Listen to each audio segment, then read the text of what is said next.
Zen is an extraordinary development. Rarely does such a possibility become an actuality because many hazards are involved. Many times before the possibility existed, a certain spiritual happening might have grown and become like Zen, but it was never realized. Only once in the whole history of human consciousness has a thing like Zen come into being. It is very rare. First, I would like you to understand what Zen is. Try to follow me slowly through the growth of Zen, how it happened. Zen was born in India, grew in China, and blossomed in Japan. The whole situation is rare. Why did it happen that it was born in India, but could not grow there and had to seek a different soil? It became a great tree in China, but it could not blossom there. Again, it had to seek a new climate, a different climate. And in Japan it blossomed like a cherry tree and thousands of flowers. It is not coincidental. It is not accidental. It has a deep history. I would like to reveal it to you. India is an introverted country. Japan is extroverted. And China is just in the middle of these two extremes. India and Japan are absolute opposites. So how come the seed was born in India and blossomed in Japan? They are opposites, they have no similarities, they are contradictory. Why did China come just in the middle to give soil to it? A seed is an introversion. Try to understand the phenomenon. The energy is moving inward. That's why it is a seed, covered and closed from the outer world completely. In fact, a seed is the loneliest, most isolated thing in the world. It has no roots in the soil, no branches in the sky. It has no connection with the earth, no connection with the sky. It has no relationships. A seed is an absolute island, isolated, carved in. It does not relate. It has a hard shell around it. There are no windows, no doors. It cannot go out, and nothing can come in. The seed is natural to India. The genius of India can produce seeds of tremendous potentiality, but cannot give them soil. India is an introverted consciousness. India says the outer doesn't exist, and even if it seems to exist,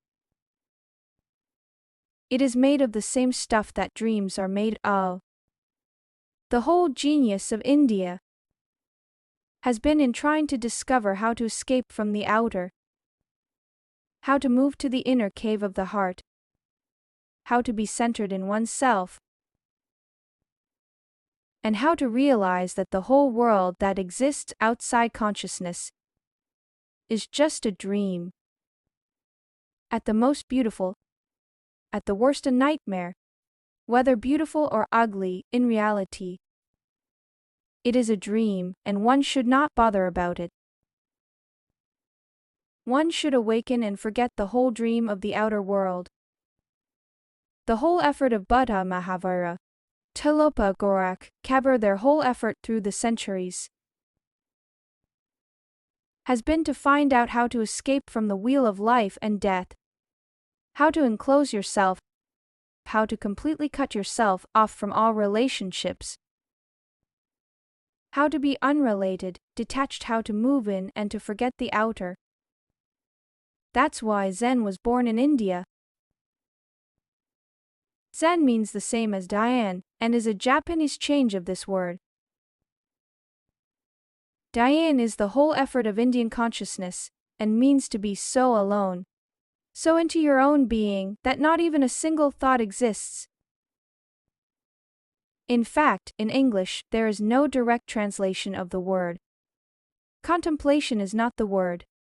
Contemplation means thinking, reflection. Even meditation is not the word, because meditation involves an object to meditate upon. It means something is there. You can meditate on Christ, or you can meditate on the cross. But Dhyan means to be so alone that there is nothing to meditate upon.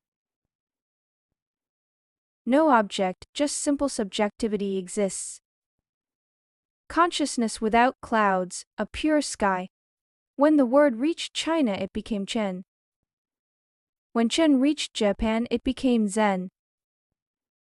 It comes from the same Sanskrit root Dhyan. India can give birth to Dhyan. For millennia, the whole Indian consciousness has been traveling on the path of Dhyan, how to drop all thinking and how to be rooted in pure consciousness. With Buddha, the seed came into existence. Many times before Gautam Buddha, the seed came into existence. But it couldn't find the right soil, so it disappeared. And if a seed is given to the Indian consciousness, it will disappear because the Indian consciousness will move more and more inward, and the seed will become smaller and smaller and smaller, until a moment comes when it becomes invisible. A centripetal force makes things smaller, smaller atomic until suddenly they disappear. Many times before Gautam Buddha, the seed of Dhyan was born. And to become a Dhyan was to become a great meditator. In fact, Buddha is one of the last in a long series. He himself remembers 24 Buddhas before him. Then there were 24 Jaina Tirthankaras, and they all were meditators. They did nothing else, they simply meditated, until they came to a point where only they were. And everything else disappeared, evaporated. The seed was born with Parasnath Mahavira, Nemaneth, and others, but then it remained with the Indian consciousness. The Indian consciousness can give birth to a seed, but cannot become the right soil for it.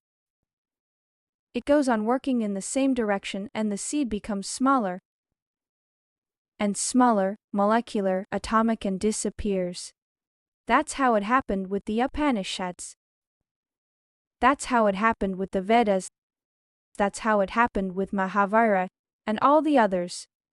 With Buddha, it was also going to happen. Bodhidharma saved him. If the seed had been left with the Indian consciousness, it would have dissolved. It would never have sprouted, because a different type of soil is needed for sprouting, a balanced soil. Introversion is a deep imbalance, it is an extreme. Buddha himself is reported to have said, "My religion will not exist for more than 500 years, then it will disappear." He was aware that it always happened that way. The Indian consciousness goes on grinding it into smaller and smaller and smaller pieces. Then a moment comes when it becomes so small that it is invisible. It is simply no longer part of this world, it disappears into the sky. Bodhidharma escaped with the seed to China. He did one of the greatest things in the history of consciousness. He found the right soil for the seed that Buddha had given to the world. Bodhidharma's experiment was great. He looked and observed all around the world deeply for a place where this seed could grow.